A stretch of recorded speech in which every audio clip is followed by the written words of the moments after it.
Good afternoon, everyone. Hope you all had a great weekend. I want to start by addressing the devastation from the tragic flash floods in Texas. Moments ago, the Department of Homeland Security provided an update that 91 innocent souls have now perished. Everyone here at the White House, including the President of the United States, is praying for the victims' families and friends during this unimaginable time. President Trump swiftly signed a major disaster declaration for Kerr County, Texas, to ensure our heroic first responders have every resource they need in the relief and recovery efforts. Secretary of Homeland Security Kristi Noem traveled to Texas over the weekend, and the entire Trump administration is working hand in glove with state and local officials to provide every assistance available. The situation on the ground remains dangerous, and there could be additional public safety threats with potential incoming heavy rain. So we encourage everyone in the area to remain vigilant, listen to all warnings, and respond accordingly. Unfortunately, in the wake of this once-in-a-generation natural disaster, we have seen many falsehoods pushed by Democrats such as Senator Chuck Schumer and some members of the media. Blaming President Trump for these floods is a depraved lie, and it serves no purpose during this time of national mourning. Here are the facts. In the lead up to this tragic natural disaster, the National Weather Service did its job. Despite unprecedented rainfall, the National Weather Service executed timely and precise forecasts and warnings. On July 3rd, the National Weather Service office in Austin, San Antonio, Texas, conducted forecast briefings for emergency management in the morning and issued a flood watch in the early afternoon. Flash flood warnings were also issued on the night of July 3rd and in the early morning of July 4th, giving preliminary lead times of more than 3 hours before flash flooding conditions occurred. And the National Weather Service office in New Braunfels, which delivers forecasts for Austin, San Antonio, and the surrounding areas, had extra staff on duty during the storms, despite claims of the contrary. So to any person who has deliberately lied about these facts surrounding this catastrophic event, you should be deeply ashamed. At this time, the administration's focus will be giving the victims and their communities the support they deserve during these recovery efforts in this tragic time. May God bless the great people of Texas, especially the parents who have lost their children. President Trump loves you. We are praying for you, and he will be traveling to see you later this week. Moving along to some further scheduling announcements. Tonight, President Trump will host the Prime Minister of Israel, Benjamin Netanyahu, for dinner, where they will discuss the positive developments taking place in the Middle East region. Tomorrow, the President will host his 6th cabinet meeting of his second term. Many of you will be invited to cover that. And on Wednesday, the President will host leaders from 5 African nations for lunch in the state dining room. In other news, after the historic signing on the South Lawn of the White House on the 4th of July, President Trump's One Big Beautiful Bill is now the law of the land. Republicans in Congress met the once-in-a-generation moment and codified the Make America Great Again agenda into law. After this monumental achievement, no other president in modern history has worked harder and faster to fulfill their campaign promises than Donald Trump. The One Big Beautiful Bill will get the United States of America firing again on all cylinders. It's safe to say that over the past few weeks, the president has delivered on many, many wins. For the 4th month in a row, jobs numbers beat market expectations with nearly 150,000 good jobs created in the month of June. The American economy has now added nearly 700,000 jobs since January 2025, with American-born workers accounting for all job gains. President Trump drove illegal border crossings to another historic low in the month of June, and Border Patrol once again released 0 illegal aliens into our country. The Supreme Court stopped activist judges from imposing nationwide injunctions and cleared the way for President Trump to carry out his popular and common sense agenda. The University of Pennsylvania agreed to all of the Trump administration's demands and will now keep men out of women's sports. President Trump secured his trade deal with Vietnam, giving the United States total access to their markets. Because of President Trump's unleashing American energy dominance, gas prices are at 4-year lows. And when adjusted for inflation, gas prices are near the lowest levels we've seen in the last 20 years. NATO members agreed to raise defense spending to 5% of GDP, a foreign policy feat long thought impossible until President Trump made it happen. The Operation Midnight Hammer obliterated Iran's nuclear capabilities, taking out this imminent national security threat not just to the United States, but to the entire world. The president secured a ceasefire between Israel and Iran, ending the 12-day war. The president brokered a historic peace agreement between Rwanda and the Democratic Republic of Congo. Pakistan nominated President Trump for the Nobel Peace Prize in recognition of his decisive diplomatic intervention to prevent a nuclear war between India and Pakistan. Blue-collar wage growth has seen its largest increase in nearly 60 years, and President Trump has defeated Joe Biden's inflation crisis with core inflation at the lowest level since March of 2021. And just about all of that has happened in the last 3 weeks, and I know you all know it because you've been very busy here covering it along with us. So with that, I will take your questions today as we kick off another very busy week here at the White House. We'll lead with our new media seat, Brian Glenn, who is, of course, very present in this briefing room. He's put in a lot of hours covering this president, so we're glad you finally have a seat today. Brian, go ahead. It feels great to sit down. Thank you very much. You're welcome. I want to go back to the hurricane. You said that President Trump is scheduled to go to Texas later this week. Can you speculate on what day and what he has plans? Sure. The White House is currently arranging those travel plans. We hope that it will be later this week, likely on Friday, but of course we want to do it at the most appropriate time on the ground for state and local officials. We don't want to interrupt the recovery efforts, but we're planning tentatively for a Friday trip, and when that becomes final, we'll let all of you know, as we always do. And you gave a little bit of reaction earlier, but the National Weather Service, the union, actually publicly stated they had an adequate staff on hand to forecast and predict the storm. You shared your thoughts earlier on how the way the left has really weaponized this to blame the deaths in Texas on Trump. Want to comment on that again? Yeah, I just do think those comments are depraved and despicable, especially when so many Americans are mourning the loss of their children. The National Weather Service, as I said, did its job. Many experts, many meteorologists have said that. Many of you in the media, in all fairness, have said that as well. Unfortunately, not all.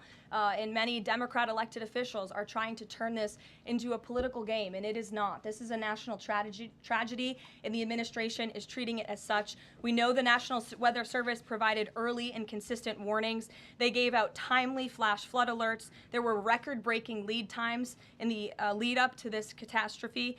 There is ongoing flood monitoring, and these offices were well staffed. In fact, one of the offices was actually overstaffed. They had more people than they need. So any claim to the contrary is completely false, and it's just sad that people are pushing these lies. Can I just get one more? Sure. Kind of a little bit of breaking news. The Department of Homeland Security is moving to end the TPS status on Honduran and Nicaraguan migrants. Yes. Any plans to adding additional countries that you could be targeting? Just a reaction. Sure. Well, I won't get ahead of the Department of Homeland Security on additional countries, but as you pointed out, they did end temporary protective status for Nicaraguans and Hondurans in this country because TPS, temporary protective status, is temporary by definition. It is not meant to be a permanent path to residency or citizenship here in the United States of America. It was originally granted to Nicaraguans following a natural disaster in 1999. That doesn't sound very temporary to me. And as well as Hondurans in 1999 after the impact of Hurricane Mitch in 1998. And so this administration is doing what it promised to do. And if individuals from these countries want to come here, they have a legal pathway to do it, but temporary protective status was never meant to be permanent. The previous administration abused this status and this parole program, essentially treating it as such, and we're not going to tolerate that any further. Thank you, Brian. Megan. Secretary Bessent said yesterday that countries will boomerang back to the April 2nd tariff level starting August 1st. Why did the president decide to have those tariffs not take effect Wednesday as originally scheduled? And then I was also wondering if you could share, obviously we saw the letters the president sent out on Japan and South Korea, but if any other major U.S. trading partners are getting letters today. Sure, yes, I can confirm. In fact, I have those letters. If you could get me the folder with the letters in them, Liz, they're right in the previous office. I have the signed letters that went out to both South Korea and Japan today. And there will be approximately 12 other countries that will receive notification communications and letters directly from the President of the United States. And weeks ago, I stood at this podium and I told all of you that the President was going to create tailor-made trade plans for each and every country on this planet. And that's what this administration continues to be focused on. The President will also sign an executive order today delaying the July 9th deadline to August 1st. So the reciprocal tariff rate or these new rates that will be provided in this correspondence to these foreign leaders will be going out the door within the next month, or deals will be made. And those countries continue to negotiate with the United States. We've seen a lot of positive developments in the right direction, but the administration, the president, and his trade team want to cut the best deals for the American people and the American worker. That's what they're focused on. And in the effort of transparency, these letters will continue to be posted to Truth Social, so you can enjoy them yourself. Go ahead. Thanks, Caroline. Just about the visit of Prime Minister Netanyahu today, I was just wondering why that is not open to the press. Previous visits by him, we've had Oval Office press conferences. Does that reflect somehow the kind of sensitivity of this particular visit? No, they're having a private dinner. There's many important matters that are obviously ongoing in the region, as you know. The utmost priority for the president right now in the Middle East is to end the war in Gaza and to return all of the hostages. Also, as you know, there was a ceasefire proposal that Israel supports that was sent to Hamas, and we hope that they will agree to this proposal. We want to see all of the hostages released. That's on the top of the president's mind, so that will be discussed, as well as the many other positive developments we've seen in the Middle East. I want to go back to the trade deals. As you see, we have these beautiful letters that the president has signed. This one is to the President of the Republic of Korea, original signature on that, and these will be mailed. And then here we also have another letter to the Prime Minister of Japan as well. Both countries will be receiving a 25% tariff rate effective on August 1st. Go ahead. Thank you so much. You said it, and the President said it many times, you want to see an end to the war in Gaza. Will he give guarantees during this 60-day period of ceasefire that actually the war will end? Because this is a sticking point with Prime Minister Netanyahu, and I'm wondering if they see eye to eye on this point. And how do you see the next day? What the next day in Gaza will look like? Look, right now the president is focused on today and to get the Hamas to agree to this ceasefire. I don't want to comment on the details of the arrangement out of respect for these negotiations, but a agreeable and appropriate ceasefire proposal has been sent to Hamas. And I can also tell you Special Envoy Witkoff intends to travel to Doha later this week, where he will continue to engage in these discussions. And the Qataris and the Egyptians have been incredibly helpful partners in mediating these negotiations and discussions to bring peace to this region and end this conflict once and for all. Kristen. Two questions. Thank you, Caroline. Sure. The first question is President Trump reconsidering his plan to phase out FEMA, given what officials have said is their critical role on the ground now in Texas? Look, the president wants to ensure American citizens always have what they need during times of need. Whether that assistance comes from states or the federal government, that's a policy discussion that will continue. And the president has always said he wants states to do as much as they can, if not more. And in the case of Texas, the state and local officials are doing a tremendous job. And I know the president, Secretary Noem, and the federal government are very proud to be working with them. And the president has promised to give Texas the assistance that they need during this tragic time. Just one follow-up on cuts overall. Over the weekend, President Trump said that Elon Musk was a train wreck. Are there, given this current viewpoint, are there concerns within the White House or from the president himself over the cuts that happened under Musk while he was advising DOGE, including the National Weather Service? I think I've already addressed that, Kristen, and what I can tell you is that these offices were fully staffed. The San Angelo office was fully staffed with 12 forecast meteorologists. There were no vacancies. The San Antonio office was operating with 11 forecasters. And as Brian said, the union themselves said that there was adequate staffing. So I think those words speak for themselves, and the numbers speak for themselves. This was a once-in-a-century flash flood, a tragic natural disaster, and the administration is doing all that we can on the ground to help these families during this time of need. Jeff. Thanks very much, Caroline. Just following up on Kristen's question, is it still the president's plan to phase FEMA out by the end of this year? I just answered Kristen's question for you. One more, hold on, one more. Sure, I'll give it to you. Go ahead. The follow-up on trade as well. 12 more letters coming, you said. Can you give us a sense of which countries those are? I'll let the president reveal those in very due time. Keep your eyes on Truth Social. Michael, in the back. Thank you, Caroline. An armed shooter today was shot in McAllen. Texas after opening fire on Border Patrol agents. Comes just days after Democratic Congresswoman Pramila Jayapal recently said she gets, quote, inspired when activists obstruct ICE.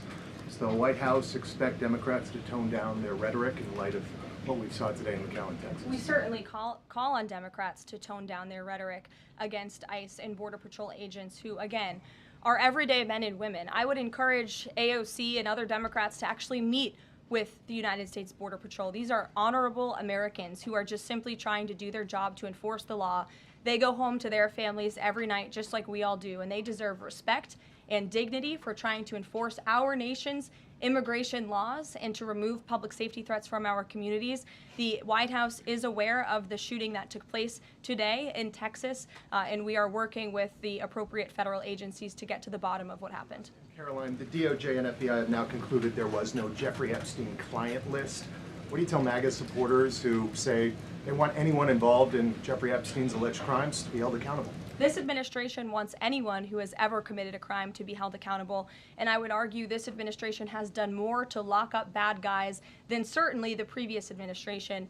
And the Trump administration is committed to truth and to transparency. That's why the Attorney General and the FBI Director pledged at the President's direction to do an exhaustive review of all of the files related to Jeffrey Epstein's crimes and his death.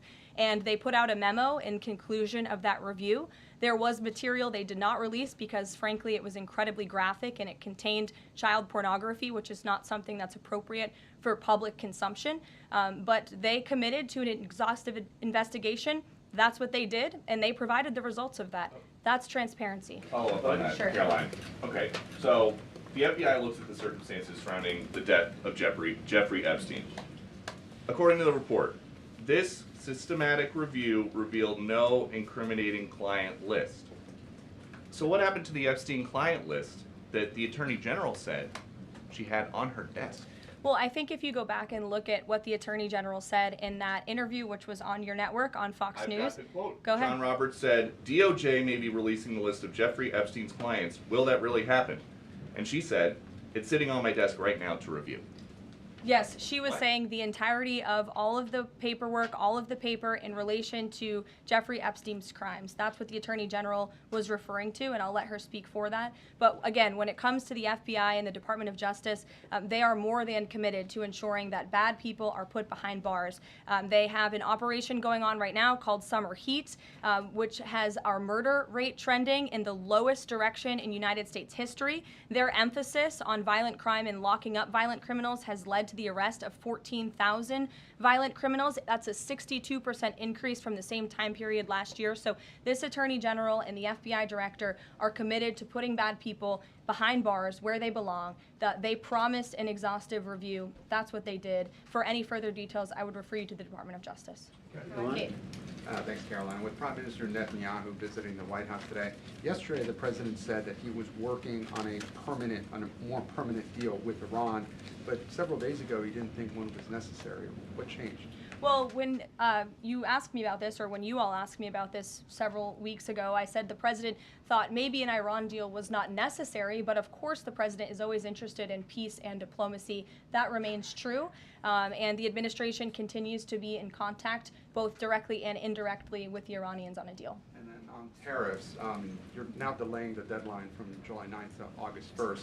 Is that an acknowledgement that perhaps the administration found it more difficult to negotiate these trade deals, or whatever happened to 90 deals in 90 days? No, it's an acknowledgement that this administration is doing what's best for the American worker, and we want the best deals possible for our workers, for our manufacturing base, for our middle class, and they are doing this deliberately and appropriately on behalf of our country's interests. Josh. A couple more on the tariffs. You said about 12 more letters. There were about 55 or so countries, including the EU as a bloc, that were facing this tariff increase. All of those, to understand me correctly, are now deferred to August 1st, right? Correct. And on the 12, what happens with the remaining, whatever it would be, 40-something? So just 12 today. There will be additional letters in the coming days. So all of them are going to get a letter at some point? Correct. Okay, and can you tell me why he decided to start with South Korea and Japan? Are they annoying him?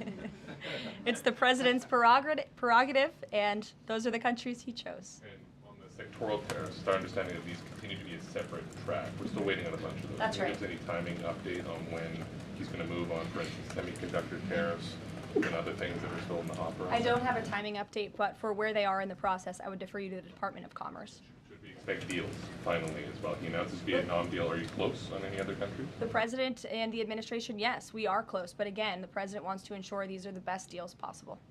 And I would add just one more thing on trade and tariffs to wrap it up. Look at the extensive work this president has put into cutting these good deals and doing what's right for the American worker. He is literally looking at the map and looking at every country on the planet and seeing where they are ripping off the American people, seeing where they have hollowed out our industrial base, seeing where our jobs have gone to other countries overseas because of their tariff policies, and he's trying to correct that. So this is decades of bad trade policy that has led to a deficit that is ravaging our country, that is ravaging our middle class, and the president is taking a very deliberate approach to correcting this wrong of many decades, of many past presidents. And so I think he should be commended for the time and the effort that he is putting into this. And the fact that he has announced a framework with China, a trade deal with the United Kingdom, a trade deal with Vietnam, and many others to come in just a matter of 6 months is truly historic, and it's a testament to this president and his trade team who are working around the clock to get this done. Sure, go ahead. Thank you so much, Caroline. Two questions on Iran. What's the permanent deal with Iran looks like for the president, and what issues related to Iran should it cover? And secondly, has the president seen the interview with Iranian president, which he says that the United States president, Mr. Trump, is capable enough to guide the regions toward a peace and a brighter future, and put Israel in its place, or it gets more into conflict? Has the president seen these comments, and what's his reaction to these comments? I'm not sure if he's seen those comments, but certainly I think it's true that the president is the right man for the job to move the direction, this region into the direction of peace and stability for the future. That's what he and his national security team are working on every day, and we've already seen historic achievements in that direction. Go ahead. In the back. Kelly, go ahead. Okay, great. Thank Sure. you. And then in front of you. Okay, a couple questions for you. First, Y'all need name tag signs. First question on the flooding in Texas. I know there has been some concern about the timing of the alerts, knowing that they did go out, but the warnings coming out in the wee hours, so while many people were likely sleeping. Can you share just details what you know about why those warnings were sent while people were likely sleeping, and then what the administration is doing to ensure that these alerts come out sooner?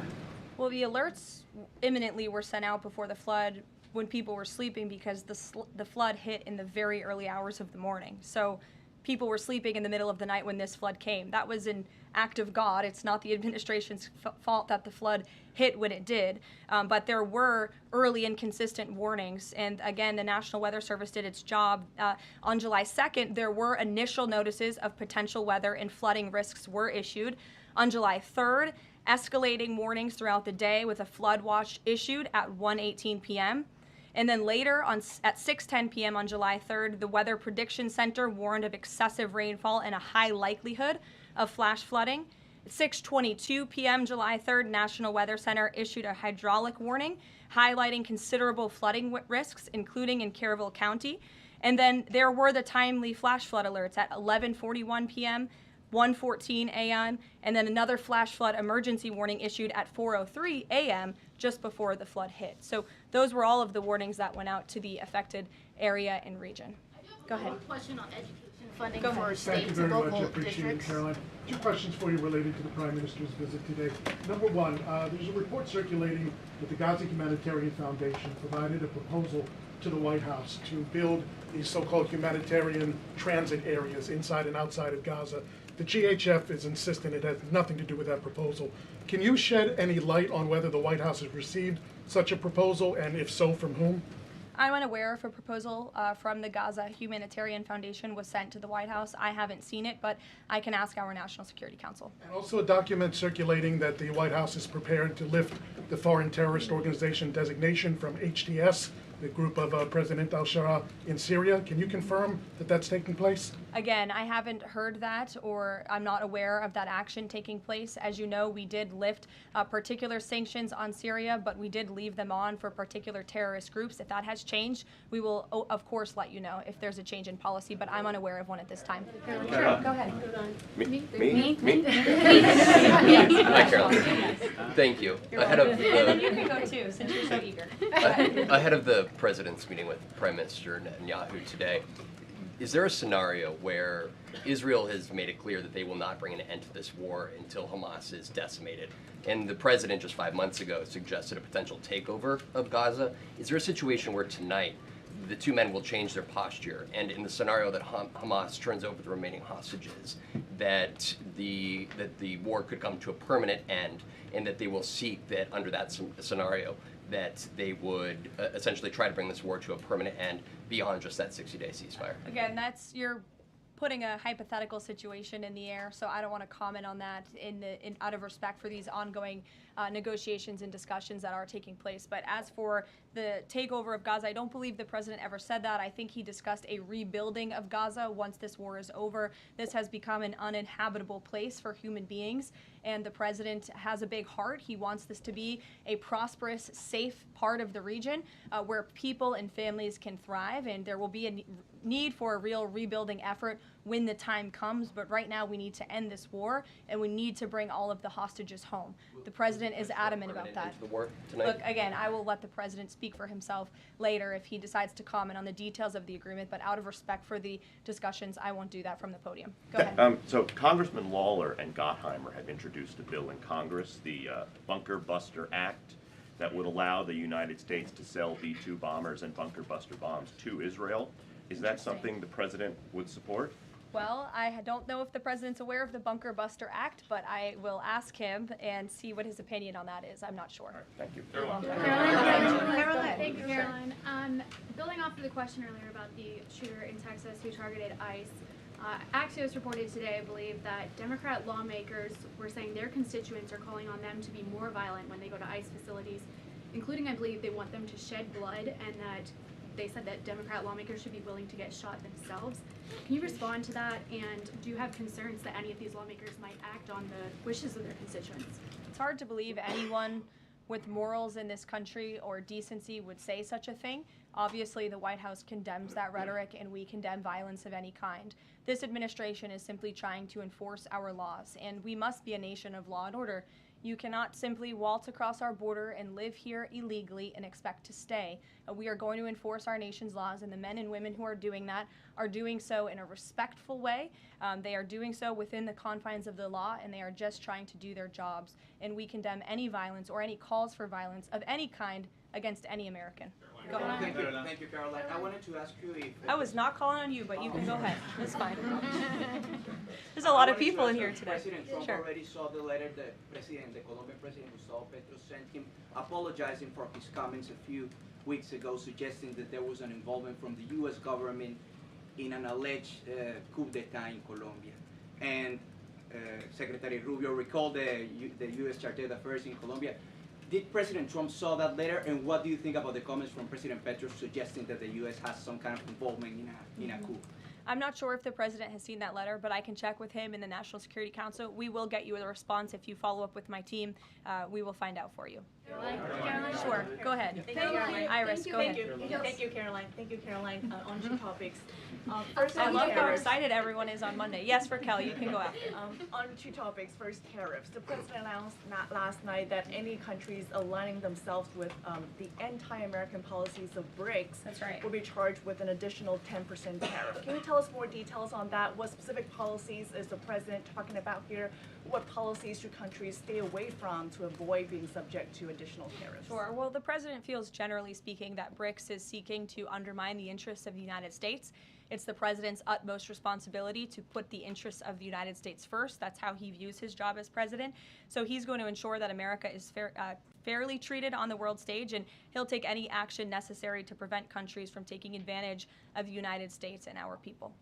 Raquel, go ahead. On illegal immigrants, Reuters Tom Homan told us this morning that ICE will have to arrest 7,000 illegal immigrants every day for the remainder of this administration to just catch the ones that were let in during the last administration. I'm wondering what the new resources and manpower, of course, given by the Big Beautiful Bill, which of course opens the door for ICE to hire additional 10,000 agents and officers. What's the administration's expectations now for daily arrest numbers going forward in the upcoming months? Sure. I'll let the Secretary of Homeland Security and her department speak on what they're looking for in terms of daily numbers. What I can tell you is I receive the daily reports each morning, and ICE is out there doing the jobs that they swore an oath to do, and they are removing public safety threats from our communities every day, and our country is becoming a safer place because of their efforts. And the One Big Beautiful Bill that is now law will give significant resources to ICE and Border Patrol to continue the tremendous work that they are already doing. And I think every American who wants to live in a safe neighborhood should be grateful for their efforts. Thank you, Caroline, so much. Raquel, and then I can go to you. So much. And then you, Dr. Harper. Thank you, Caroline. It's a follow-up on the BRICS question. So does President Trump believe that the BRICS are getting stronger or trying to isolate the United States? And how close is he monitoring this summit that is taking place in Brazil right now? He's closely monitoring it, which is why he put out a statement himself. He does not perceive these countries as growing stronger. He just perceives them as trying to undermine the United States' interests, and that's not okay with him, no matter how strong or weak a country may be. Go ahead. Yes, go ahead. Yes. As promised, yes, go ahead. Thank you. Does Trump have a vision for post-war Gaza? You mentioned, he's talking about now the ceasefire, but does he support permanent or temporary Israeli presence in the Gaza Strip? Does he continue to see a continued role for the Gaza Humanitarian Foundation to continue to operate in the Gaza Strip? Well, as you know, because we've talked about it before, the president has directed aid to be moved into the region, and that has been taking place. You've actually seen people in the Gaza Strip yelling out, "Thank you, Trump," for the aid and for the meals that they have received, because the previous administration never did that for some reason. But this president, again, wants to see peace and stability in the region. So as I outlined previously, he views this part of the region as having a real chance at being peaceful and prosperous. But again, we need to end this war. We need to get all the hostages home, and Hamas needs to accept this proposal in order to do that. Dr. Harper, go ahead. I'm Dr. Anthony Harper with the Intermountain Christian News. Thank you for taking my questions. Given the nature of the Palestinian Authority, with their pay to slay, teaching Jew hatred to children, corrupt leaders, and no elections for 19 years, who does President Trump support to govern Area A and Area B to prevent Hamas from ruling? And what is President Trump's position on Israeli sovereignty? Sure. Well, the president believes Israel, of course, has a right to defend itself. As for the first part of your question, you're getting ahead, Dr. Harper. As I told you, the president wants Hamas to accept this proposal right now. He wants to see peace in this region, and he's committed to doing that. Sean. Hey, Caroline, can you just please walk us through the decision to halt the supply of weapons to Ukraine at a time when Russia is really hitting Ukrainian cities and civilians? Was Sure. that the president who decided that, or did the Pentagon do it without his approval? No, neither of those things are true. I'm happy to walk you through it. This was a standard review by the Pentagon of all weapons and all aid and all support that the United States is providing all countries and all regions around the world, not just Ukraine. When the Secretary of Defense took office, he directed the Pentagon to conduct this review to ensure that everything that's going out the door aligns with America's interests. So it's a pause to review to ensure that everything the Pentagon is pushing out there is in the best interest of our military and our men and women in uniform. Fran. Two questions on Israel. You suggested that Hamas is the impediment currently to a ceasefire. So if not a ceasefire deal, then what does the president hope to achieve with tonight's dinner with the prime minister? Again, you guys are getting around to a lot of hypotheticals. I don't want to get ahead of the president, but there are many other issues to discuss with Prime Minister Netanyahu tonight related to the region and just the entire world. So this will be a dinner to talk about Operation Midnight Hammer, which was incredibly successful, to talk about peace in Gaza and ending that conflict, as well as many other topics of discussion in relation to Israel and the United States. Sure, go ahead. Thank you, Caroline. Given the fact, this is on the trade letters, given the fact that the president put into effect the tariffs on April 2nd and then put the pause into place, is the president at all concerned that these countries that are receiving the letters won't take them seriously because the deadline seems to have shifted already and may shift again? They will take the letters seriously because they have taken the president seriously. And that's why the president's phone, I can tell you, rings off the hook from world leaders all the time who are begging him to come to a deal. And this administration is working hard to ensure those deals are in the best interest of the American people. And this delay, again, is in the best interest of the American people. And you all will continue to see these letters released on the president's Truth Social. And